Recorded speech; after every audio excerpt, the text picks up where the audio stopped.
Hello guys! Hello Libra! Welcome dito sa aking channel, Kapalaran 888 Libra. Alamin natin kung anong messages, vibration, gabay energy para sa lahat ng Libra. This is general reading, so pwede kang makaresonate. Gamitin mo yung intuition sa panunood, Libra. Okay, wow! Libra, turn lemons into lessons. Wow! So, yung lemon, di ba? Alam natin, matamis pag nilagyan ng asukal, pero maasim siya. So, yung asim sa buhay mo, yung mga problems, struggles, hardships, uncertainty, rejection, or anything na maasim sa buhay mo, sinasabi ng barahan na gamitin mo siya as lesson in life, gamitin mo siya as motivation, as inspiration, para sa improvement ng buhay mo, Libra. Okay, thank you. Ang ganda ng mga barahan niyo, guys.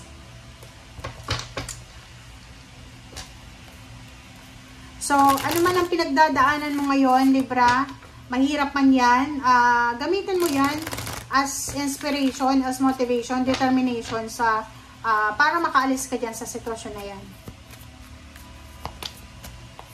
Okay, triumphant success, diba? So, sinasabi ng barahan sa'yo dito, Libra, na ano man daw ang sisimulan mo sa ngayon, ay posibleng magdadala to sa'yo ng triumphant success. Okay? So, ano ba yan, Libra? Paki-comment sa comment section. Negosyo ba yan? Love life ba yan? Travel ba yan? Ano ba yan? Family life ba yan? Basta sinasabi sa'yo ng baraha, ano man itong gagawin mo, ano man itong bubuksan mo, ano man itong papasukin mo, ay posibleng magdadala to sa'yo ng triumphant success. Okay? Wait lang, guys.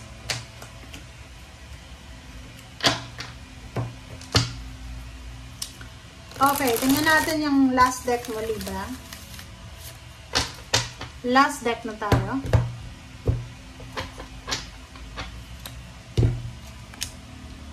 Okay, Libra, wow!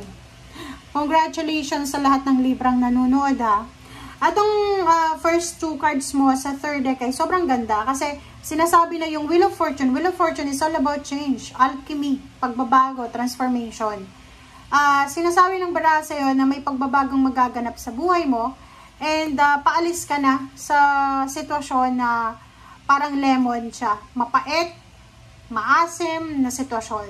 Papunta ka na doon sa lesson, papunta ka na doon sa peaceful, kalmado na lugar. So, pwede may travel. Comment down below if you're traveling, if you're relocating, or pwedeng lilipat ka ng trabaho or lilipat ka ng negosyo. Okay, next card natin is Seven of Cups and Knight of Rods. Usaping relationship, if you're single, looking for a relationship, sinasabi ng baraha sa'yo na posibleng may relationship na darating sa buhay mo, may magpapakilig sa'yo, so pwede kang mamili.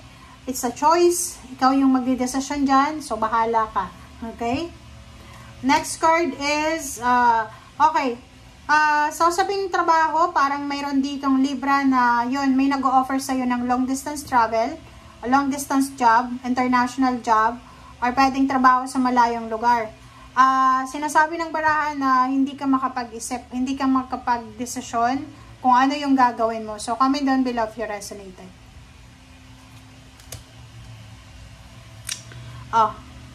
So, it's repetition. Another two cards, same dito.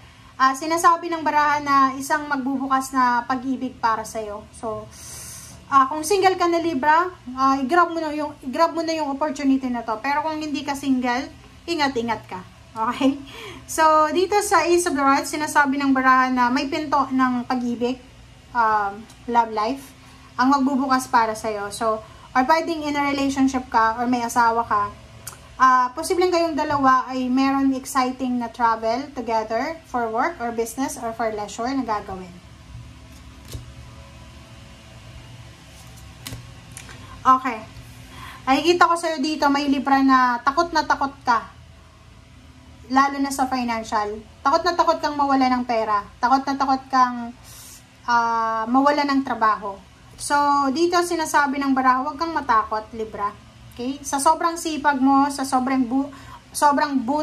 mabuting kalooban mo, hindi ka dapat natatakot. Kahit saan ka pumunta, makakahanap ka ng trabaho. Maraming tao yung magkakagusto sa'yo. Okay? Magkakagusto sa'yo para sa trabaho, even relationship. Eight of Rods, Ace of Cups. Sinasabi ng baraha, posibleng makatanggap ka ng isang napakagandang balita na pwedeng magdala sa'yo ng sobra-sobrang kaligayahan. It's all about business, all about travel, career, money, relationship, family life, or kung ano man to na good news na matatanggap mo. Congratulations sa'yo, Libra. Okay, next card is of Swords. Yun, pwedeng related siya dito.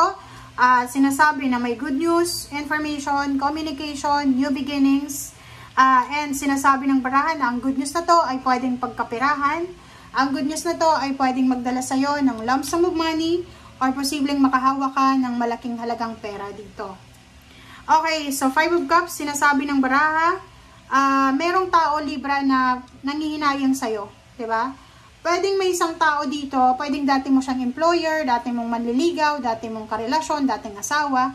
Nangihinayang siya sa'yo sa ngayon. Hinahanap ka niya eh. Parang ikaw yung nawalang jewel sa buhay niya. Parang ganon. Sinasabi ng barahan na nagsisisi siya kung bakit kanya pinakawalan.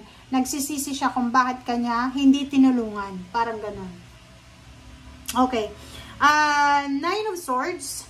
Sinasabi ng barang ito na yung taong ito na nagsisisi ay posibleng hindi siya makatulog sa gabi kasi kailangan kanya. Pwedeng isa ka sa mga nakakatulong sa kanya para makatulog siya sa gabi or sa mga may insomnia, parang ganon. So, 2 Pentacles, sinasabi ng bara sa'yo dito na isang tao ang posibleng namumroblema dahil sa problema sa pera, hindi niya alam kung paano balansehin yung salapi. So, ikaw ang una niyang naisip. Parang iniisip niya, kung nandito lang si Libra, matutulungan niya ako sa problema ko. Parang ganun. Our next card is King of Cups. And the Hermit. And 6 of Rods.